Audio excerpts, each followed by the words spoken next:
আজকেরও আকাশ কিন্তু খুবই মেঘলা বন্ধুরা। তো মেঘলা বলতে বুঝতেই পারছো যে কতটা ঝড় বৃষ্টির। কি পড়ে কি হয়েছে কি? হ্যাঁ হ্যাঁ বুঝছি পড়ে গেছে এটা। কতটা ঝড় বৃষ্টির ইঙ্গিত। একদিকে তো বন্ধুরা কৃষকদের মাথায় হাত, এই যে এত বৃষ্টি হওয়ার কারণে ক্ষেত থেকে আলু তুলতে পারছে না, আলুর দাম নেই, তার উপর এই যে ঝড় বৃষ্টি, গাদা গাদা জল জমে আছে ক্ষেতের মধ্যে। আসলে আমরা তো গ্রামে থাকি, আমরা কিন্তু কৃষকের যে কষ্ট, যে তাদের ভিতরের যে কষ্ট, সেটা কিন্তু আমরা ভালো বুঝি। তো এমন অবস্থায় কি করবে, সবারই মন ভেঙে চুরে শেষ। তো দুদিন ধরেই কিন্তু টানা বৃষ্টি চলছে। শুধু টানা বৃষ্টি নয়, আমাদের আশেপাশে এরিয়াতে শিলাবৃষ্টি হয়েছে, অনেক পাথর পড়েছে, যার দরুন অনেক ক্ষতিগ্রস্ত হয়েছে সাধারণ ফ্যামিলি, সাধারণ পরিবার। তো আমি জানি না, কালকে একজনের কাছে, পরিচিত একজনের কাছে শুনলাম হয়তো মানে কলকাতাতে প্রচুর গরম ছিল, কিন্তু আমাদের এদিকে কিন্তু প্রচুর ঝড় বৃষ্টি হচ্ছে বন্ধুরা। কারেন্ট নেই, কারেন্ট থাকে না। তার মধ্যে তো আর একটা সমস্যা, সেটা হচ্ছে গ্যাসের সমস্যা। গ্যাস পাওয়া যাচ্ছে না, আমার বুকিংই হচ্ছে না গ্যাস। এবারে বাড়িতে আছে 2টা ছোটো বাচ্চা, সেই বাচ্চাদের আমাদের গ্যাস ছাড়া মানে একদিনও চলবে না, এমন একটা পরিস্থিতি। তো গরম জল করা, দুধ গরম করা থেকে এভরিথিং সব গ্যাসই। এবারে যদি গ্যাস না থাকে তাহলে মুশকিল। মিতু ওইদিকে আতরাচ্ছে, ও বড় ছেলে এত দুষ্টমি এখন করে যে ধারণার বাইরে দুষ্টমি করে। তার সাথে সাথে ছোটোটাও দুষ্টমি শুরু হয়ে গেছে কিন্তু অলরেডি। তো কী যে একটা অবস্থা বাড়িতে, সেটা তোমাদেরকে আমি দেখাবো পরে। তো ওইখানে আছি, সকাল সকাল ও স্নান করছে, দেখো বন্ধুরা, সকাল সকাল স্নান করা শেষ। এখন বাজে ঘড়িতে কয়টা বাজে? 10টা। তোমাদেরকে দেখাই, ও সকাল সকাল স্নান করা শেষ। এমনি ঝড় বৃষ্টির দিন, বিশ্বাস করবে না, দেখো 10:30টাও হয়নি। এত সকালে স্নান করার মানেটা কি বাবান? স্নান কেন করছো? মাটি ধরছো কেন? মাটি ধরছো, তোমাকে তো আমি সকালবেলায় মানা করেছি যে বাবা স্নান মাটি নোংরা হবা না। তো কেন নোংরা হয়েছে বলো? মুছতে হবে শরীরটা আগে, গামছা দিয়ে মোছো, তারপরে শরীরটা মুছে তারপরে তুমি জামা প্যান্ট পরো। হ্যাঁ মোছো, সুন্দর করে মোছো, ওইভাবে না, মাথাটা মোছো। দেখতেই তো পেলে বন্ধুরা, 2 ছেলে অনবরত সকাল থেকে কতটা দুষ্টুমি করছে। সকালবেলা আমার একবার রান্না হয়েছে আলু সেদ্ধ, ভাত, আর এই যে বেগুন আলু দিয়ে একটা ঘন্ট করেছিলাম। এগুলো খাইয়ে দুপুরবেলার দিকে ওদের ঘুম পাড়িয়ে দিয়েছে। দুপুরবেলাও না, এখন এই 11:30টার মতো বাজে। আসলে যতক্ষণ জেগে থাকে ততক্ষণই দুষ্টুমি করে, তো ওদেরকে ঘুম পাড়িয়ে দিয়েছি, ঘুমিয়ে পড়েছে। আর অনেক সকালেও আজকে উঠেছিল, সেই জন্য তাড়াতাড়ি ঘুমিয়ে পড়েছে। তো ওরা ঘুমিয়ে পড়াতে আমি সকালবেলা খাওয়া দাওয়ার পর যে বাসনগুলো ছিল সেই বাসনগুলো মেজে তারপর স্নান ধান করে নিয়েছি। জামা কাপড় আরও কিছু ছিল, ওগুলো ধুয়ে দিলাম। যে ওর বলে বৃষ্টির দিন খাই তো বান্দর সারাদিন দুষ্টুমি করে।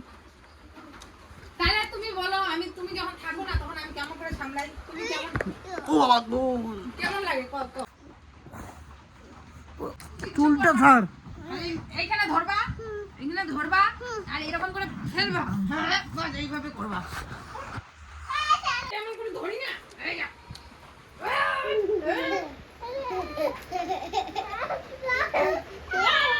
ও রাগ উঠে ও বাঁচাইতে আসে। ও ডাকে ভাই, ভাই বাঁচাবে।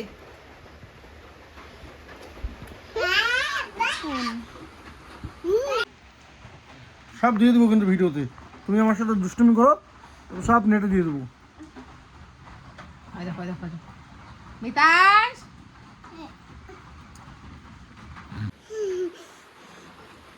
বৃষ্টি ধরতে চাইতেছে বন্ধুরা, বৃষ্টি ধরতে গেছে বৃষ্টি। এই মিথিল, কোথায় গেছো তুমি? পড়ে যাবে কিন্তু, ভাই পড়ে যাবে, ভাই পড়ে যাবে।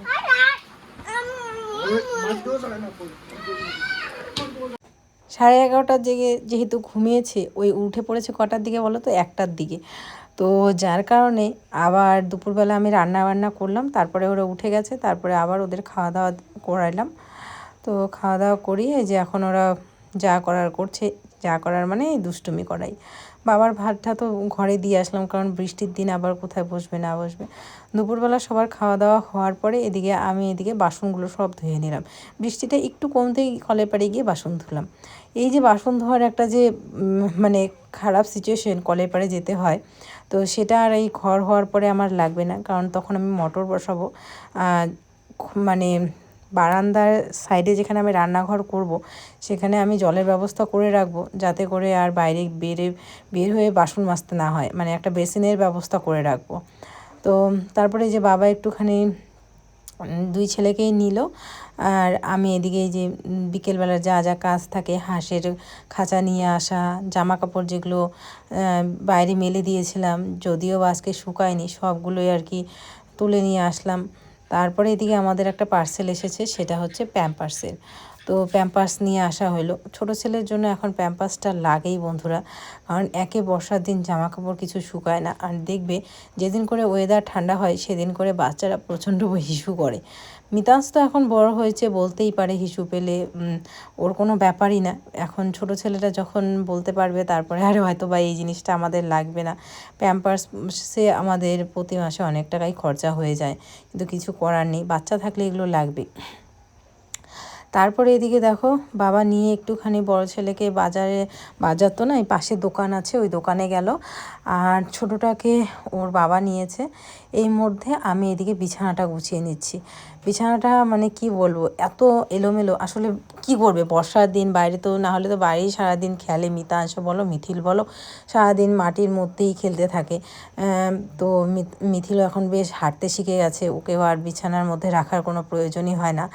তো তখন দিনগুলো কিন্তু বিছানা ঠিকঠাকই থাকে, টান টান থাকে, যেরকম রাখার ওরকমই থাকে। কিন্তু এই বর্ষার দিনগুলো বেচারা ঘর থেকে যাবেই বা কোথায়, আর বিছানার মধ্যেই সব সময় থাকে। তো যার কারণে কিন্তু আমাকে এই বিছানাটা অগোছালো তো এরকমই রাখতে হয় আর কি। তো যাই হোক, তারপরে আবার তোমাদের সাথে কি শেয়ার করবো বলো তো। এই যে আমাদের অসুচ চলছে, এই অসুচের মধ্যে আমাদের খেতে ইচ্ছা করছে মাছ মাংস। এটা আমাদের ধর্মে সইবে বলো তো? ধর্মে সইবে না, কিন্তু কি করব বলো তো। তাই বলে খাবো না এটাও ঠিক, কারণ যতই যাই হোক আমাদের নিজেদের গোষ্ঠীর লোক। হ্যাঁ, হয়তো বা আমি তাদের নিচে চোখে দেখিনি, আমি তো দেখিনি দূরের কথা, আমার বড় বলছে আমিও দেখিনি। জানি না, ওর হয়তো বা ছোটোবেলায় দেখেছে, হয়তো বা মনে নেই, কিন্তু বলছে যে আমি দেখিনি। ওটা কাকি শাশুড়ি হবে, মানে সরি, মানে আমার শ্বশুরের কাকি হবে। তো একটু দূর সম্পর্কে, কাকাতো জ্যাঠাতো যেরকম কাকি হয় না, ওরকম আর কি, শুনলাম আর কি, যা আর কি। তো এই আর কি ব্যাপার। তো আসলে মামি জিজ্ঞেস করেছিল যে আমাদের যেতে বলেছিল, তো আমি বললাম যে না, যাওয়া যাবে না, অসুচ। তো বলে যে কে মারা গেছে, আমি আর জানো বলতেই পারছি না কে মারা গেছে, খালি বলছি যে আমাদের জ্ঞাতি গোষ্ঠীর মধ্যে কেউ মারা গেছে। কয় কে মারা গেছে সেটাই জানিস না? আমি কই কি না। তো যাই হোক, তো তারপরে জেঠিমার কাছে শুনলাম আর কি ভালো করে, যে কীরকম রিলেটিভ হয়, কারণ উনি তো সব জানেন আর কি। তো তখন উনি ভালো করে বললো, তারপরে বুঝতে পারলাম। তো যাই হোক, মাছ মাংস খেতে ইচ্ছে করছে আমার থেকেও বেশি আমার ছেলের, কারণ কি মিতাংশ তো এইভাবে খাওয়াতে অভ্যস্ত না। তো সেই জন্য আর কি, নাহলে ওর জন্য মাছ মাংস না থাকলে ডিমটা রোজই থাকে, একবেলা না একবেলা ডিম সেদ্ধ বা ডিম অমলেট করে দেই। আর মাছ মাংস আমরা না খেলেও 1 পিস 2 পিস হলেও, যখন বেশি আনা হয় ওর জন্য 1 পিস হলেও রেখে দিই, কারণ আমি জানি ছেলেটা একটুখানি মাছ বা মাংস তো আমাদের ওই 15 দিন 16 দিন বা 1 মাসে 2 বার এরকম আনে, কিন্তু মাছটা আর হচ্ছে ডিমটা সবসময় থাকে মিতাংশের জন্য। তো যার জন্য এই আলু সেদ্ধ, ডাল সেদ্ধ, তারপর হচ্ছে দুধ ভাত খায়, কিন্তু দুধ ভাত খেতে খেতে ওর এগুলো ভালো লাগছে না, খাওয়ার প্রতি একটা অরুচি চলে আসছে। তো বুঝতেই পারছি। আর আজকে মোটে কদিন হলো তো, 6 দিন, এখনও আরও অনেক কয়দিন বাকি আছে। তো জানি না ছেলেটার কী অবস্থা হবে। আর মিথিল তো ঘি পছন্দই করে না, মুখে নিতেই চায় না, ওকে শুধু আলু সেদ্ধ ভাত দিচ্ছি, শুধু আলু সেদ্ধ ভাত। আর দুধ ভাতও খায়, মানে একবেলা দিলে আরেক বেলা খাবে না। এখন এইভাবেই আমাদের বাচ্চাগুলোকেও রাখতে হচ্ছে। তো তো কিছু করার নেই, এরকমটা করতেই হবে। আর মন চাইলে ওগুলো আমরা বাড়িতে ঢুকাবোই না, কারণ যতই যাই হোক নিজেদের গোষ্ঠীদের ব্যাপার, তাই না? আমাদের মানুষের চোখে ধুলো দিলেও কিন্তু পড়ে যে আছে তার চোখে তো আর ধুলো দেওয়া যাবে না, কারণ তিনি সব জানেন, যেরকম কর্ম সেরকম তার বিচার হবে। তো যাই হোক, এদিকে এই যে আমি কাঁথাটা বিছিয়ে দিলাম, কারণ না হিসু করেছিল বিছানাটার মধ্যে। তো কাঁথাটা বিছিয়ে দিলে কি হবে বলো তো, মানে হিসুটা একদম শরীরের মধ্যে লাগবে না।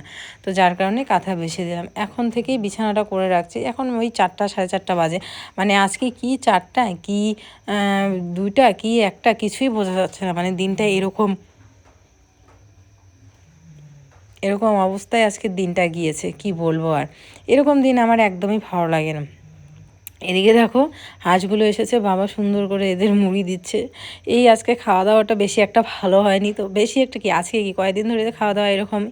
তো তোমাদের দাদাভাই বাজার দোকান থেকে মুড়ি নিয়ে আসলো। এই শুধু শুধু মুড়িই খেতে হবে, লঙ্কা দিয়ে, পেঁয়াজও দেওয়া যাবে না, তেলও দেওয়া যাবে না, ওই শুধু মুড়ি লঙ্কা দিয়ে একটু নুন দিয়ে মাখলো, আর তার সাথে এই যে চা করব। ছেলেদের জন্য সত্যি কথা বলতে খারাপ লাগছিল জন্য তোমাদের দাদাভাই বলছিল দুপুরবেলাও 2টা ছেলেই ভালো করে খায়নি, এক কাজ করি একটুখানি ম্যাগি নিয়ে আসি। তো আমি বললাম যে ঠিক আছে আনো। তো ওই ম্যাগি ওদের একটুখানি স্যুপের মতো করে বানিয়ে দিলাম। দুপুরবেলায় আজকে দুধ বসিয়েছিলাম, দুধটা উতলে পড়ে গিয়েছিল, যার কারণে গ্যাসের একটা সাইড জ্বলছে, চুলার আরেকটা সাইড জ্বলছে না। এদিকে অনবরত বৃষ্টি পড়ছে, আমার মাথা খারাপ হয়ে যাচ্ছে, আমার ভালো লাগছে না আর বৃষ্টি বৃষ্টি।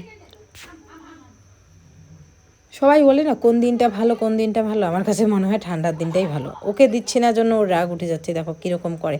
মিথিলেরও কিন্তু কম রাগ না বন্ধুরা, প্রচুর রাগ কিন্তু গরু। মিতাংশকে তবুও বোঝানো যায়, কিন্তু মিথিলকে কিন্তু বোঝানো যায় না, মানে প্রচণ্ড রাগ দেখায়। এদিকে তোমাদের দাদাভাই প্রতিদিনের মতো আজকে সন্ধ্যের দিকে চা করছে, যদিও বা আজকে একটুখানি সন্ধ্যের আগেই চা খাবো। ওই যে বললাম না আজকের খাওয়া দাওয়াগুলো এখন ভালো হচ্ছে না, যার কারণে মনে হচ্ছিলো একটুখানি চা খাই।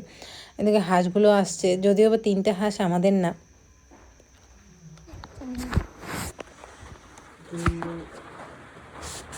হ্যালো বন্ধুরা, কেমন এখন কর মনে এনে মনু এখন কর। হ্যালো বন্ধুরা, আমাকে বাঁচাও। এই নির্দিষ্টটা কিভাবে হইতে হয় এখানে মনে করি। আরে বিলাই এসে বিলাই আরে ভিতরে ধরবে বিড়াল। বিড়াল ধরবে বিড়াল। দেখা পানু তোমার ছবি ভাঙা মনে, আমারও তো আছে কত আশা আশা। এখন তুমি বলো তো একাই একাই, এখন তুমি বলো তো।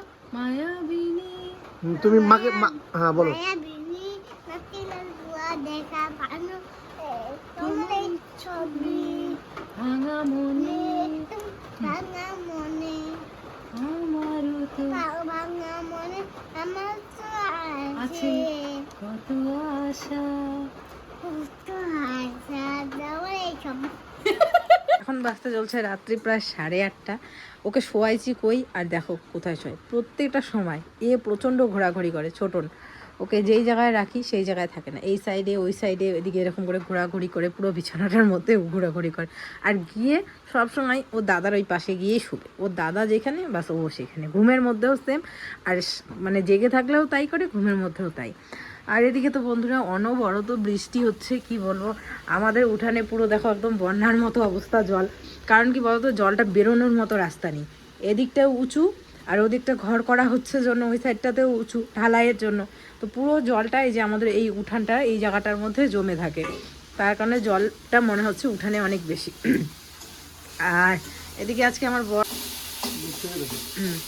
কারণ যেহেতু ওই যে কি জানি বলে, আমি বাচ্চাদের ঘুম পাড়াচ্ছিলাম, সেই জন্য ওই রান্না করছে। এই যে সাদা তরকারি, টমেটো দিয়েছে জন্য একটুখানি লাল লাল লাগছে। এখানে তো টমেটো চাটনি আমি দুপুরবেলা করেছিলাম, সেই দুপুরবেলায় টমেটো চাটনি। আর এই যে বাঁধাকপি রান্না করলো এখন, বেগুন আলু আর টমেটো দিয়ে, তাই না? টমেটো দিয়ে এই যে বাঁধাকপির তরকারি। আর এদিকে হচ্ছে সাদা সাদা আলু ভাজা। আলু ভাজা। আমার সব সাদা সাদা বন্ধুরা। আর না আমরা হলুদ খেতে পারি না মশলা খেতে পারি। আর আমি ওইদিকে দেখো প্রেসারে কি আমাদের নিয়ম আর ইউটিউবের নিয়ম একটু আলাদা। অনেকটাই আলাদা। এদিকে আমি প্রেসারে বসিয়েছি, এগুলো কি বলে, কি আলু জানি, মিষ্টি আলু। মিষ্টি আলু শ্বশুরমশাই অনেকগুলো নিয়ে আসছে। গ্যাসটা তোমাদের তখন দেখালাম যে কি হয়েছে, এক সাইড জ্বলে এক সাইড জ্বলে না। তোমরা একটু জেনে থাকলে কমেন্ট করে জানিও। হচ্ছে আমাদের যদি কেউ জ্ঞাতি গোষ্ঠী মারা যায়, মানে আমাদের কাকা জেঠু পিসি এরকম আর কি, তো আমাদের 13 দিন অসুস্থ থাকে, 13 দিন পরে শ্রাদ্ধ হয়। আরে কাকা জেঠু জেঠু এগুলোই না, মানে গোষ্ঠী থাকে, গোষ্ঠীর কেউ মারা আমরা 13 দিন সাদা তেলও খায় না আগেরকার মানুষ, এখন এখন খায়। কোনো মশলা চলবে না, একদম ফুললি নিরামিষ। কিন্তু মৃতদের ক্ষেত্রে একটু ব্যতিক্রম, মানে মৃতদের ক্ষেত্রে একটু আলাদা। আমাদের ক্ষেত্রে কি বলতো, আমাদের ক্ষেত্রে সাদা তেল খায়, হলুদ খায়, মাছবো এখন, হলুদ খায় আর হচ্ছে সাদা তেল খায়, আর পেঁয়াজ রসুন এই সমস্ত কিছু খায় না, বাট হলুদ এগুলো খায় আর কি। গ্যাসটা কমায় দাও, এইগুলো আর কি। তো যাই হোক, নিয়ম এখন আমার বাপের বাড়ির নিয়ম ধরে তো আর এখন চললে হবে না। এখন যেহেতু এই বাড়িতে আমি আসছি, এখন এই বাড়ির নিয়ম অনুযায়ী আমাকে চলতে হবে। তো যাই হোক, আমাদের তো কোনো রকম তাও দিন যাচ্ছে, খালি পার করছি। আজকে 6 দিন, কিন্তু বাচ্চাগুলোর একটুখানি সমস্যা হচ্ছে, বুঝতে পারছি। মিতাজ যেমন আজকে বলছে যে মা মাংস খাবো, এরকম করে বলছে। আমি যখন বললাম না বাবা খাওয়া যায় না, আমাদের কয়েকদিন খেতে পারবো না, তখন আর কি না আমি খাবো এরকম করে বলছে। খারাপ লাগছে আর কি, বোঝে না। আর ওকে তো মানে আমাদের বাড়িতে সত্যি কথা বলতে প্রায়শই আর কি মাছ ডিম, মানে আমরা না খেলেও ওদের জন্য মাছের থেকে ডিমটা বেশি ডিমটা থাকেই। তো এখন হচ্ছে না, সেই জন্য আর কি এরকমটা আর কি করছে। আর ওরও না আলু সেদ্ধ ভাত, এই দুধ ভাত খেতে খেতে আর ভাল লাগছে না, আমিও বুঝতে পারছি। যেহেতু বৃষ্টি পড়ছে বন্ধুরা, জানি আমি কাল সকালেও বৃষ্টি থাকবে, যার কারণে আমি বাসনগুলো মেজেই রাখি।